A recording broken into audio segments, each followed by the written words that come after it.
Hey, I'm NichBoy and welcome to Pocket. Today, we're looking at Souls. Titan Souls.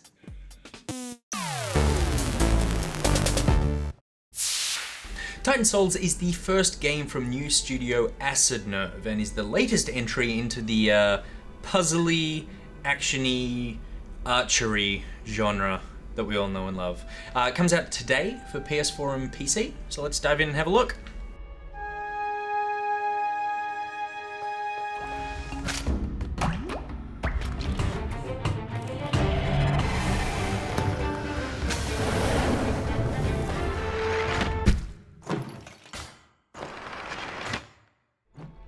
The first thing I thought when I started playing it was, great, this is like a Zelda game. There's going to be puzzles and environmental things that I need to deal with, and it's this big, open worldy sort of thing.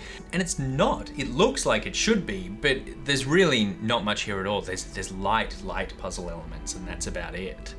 There's also no world storytelling going on here. It feels like a hub world. It very much feels not like a place where anyone actually lives. It feels like a level of a video game. And that's a shame because the design of it is actually really, really nice. And as much as I want it to be a Zelda game, it's not. The main feature here is boss fights. There's over 20 of them, and that's the only thing you fight.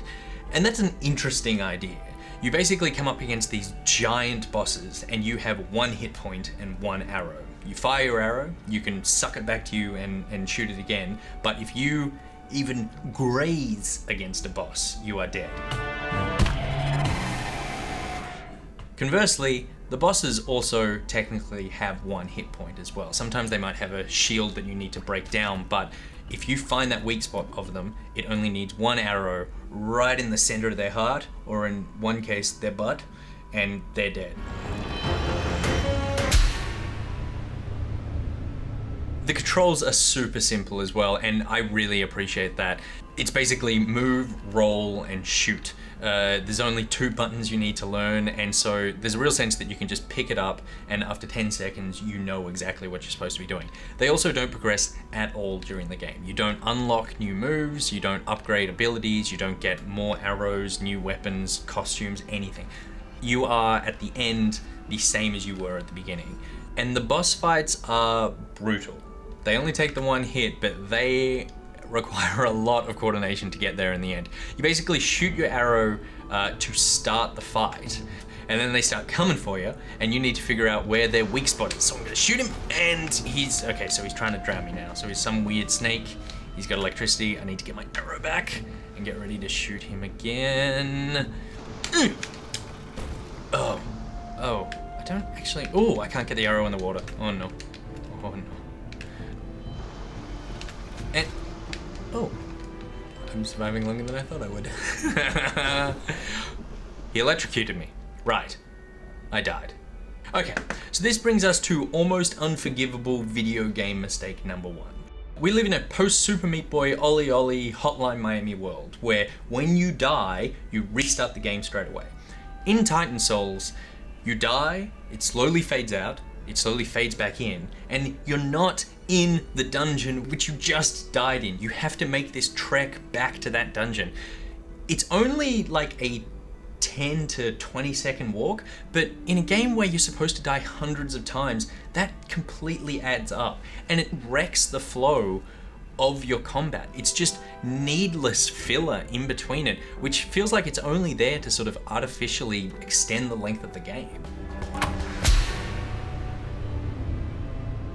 And maybe that's because the boss fights themselves, while well designed, are very, very simple. As soon as you go in, it only takes you about 30 seconds to exactly know what you're supposed to do, to know where you're supposed to hit the boss to take it down. And so then it just becomes a matter of doing it, and there's not really any progression in the design there. It's kind of like, I know I need to shoot that flashing bit, and I didn't do it this time, so I just need to do it next time. So constantly moving back and constantly getting back to the dungeon is a way of making you feel like this boss fight is epic, but it's not really, because there have been plenty of times where I've gone, okay, I know what I need to do, I've died 10 times, and I've walked in, and I've killed the boss within 10 seconds of starting the fight. So it's not really epic, it's just about, hopefully this time you shoot him in the right spot. most of the time I felt like I was just kind of firing blindly in the direction that I wanted to. And that is a testament to the fact that the boss fights are really hard because those guys stay on top of you the whole time. You are constantly moving and rolling and dodging. It gets your heart rate up. It gets you tense and really invested in that specific fight at that specific time. But a lot of the time it felt like I was just shooting and hoping, as opposed to necessarily knowing exactly where that arrow was going to end up. There were only a few times where I felt like, Nick, you're an archery prodigy and you should be in the Rio 2016 Olympics. It sounds like I'm being really negative about the game, but I do actually really like it. The game started as a 3-man job in a game jam. Honestly, it still feels like that. It feels like a tech demo for a game. Maybe that's a clarity of vision of where they've stripped back all the sort of collectibles and unlockables that burden modern games today. But I feel like they've stripped back a bit too far, and what's left is a bunch of interesting individual elements, but that never really come together and gel in like a cohesive whole. Am I going to continue playing it? Yes, because I'm a person and I love to shoot things in the heart and or butt with a tiny arrow. But I feel like at the end of the day, I don't think I'm going to walk away feeling particularly different about the end of my journey through Titan Souls as I did at the very beginning. Anyway, that's it for today's episode of Pocket. NichBoy out.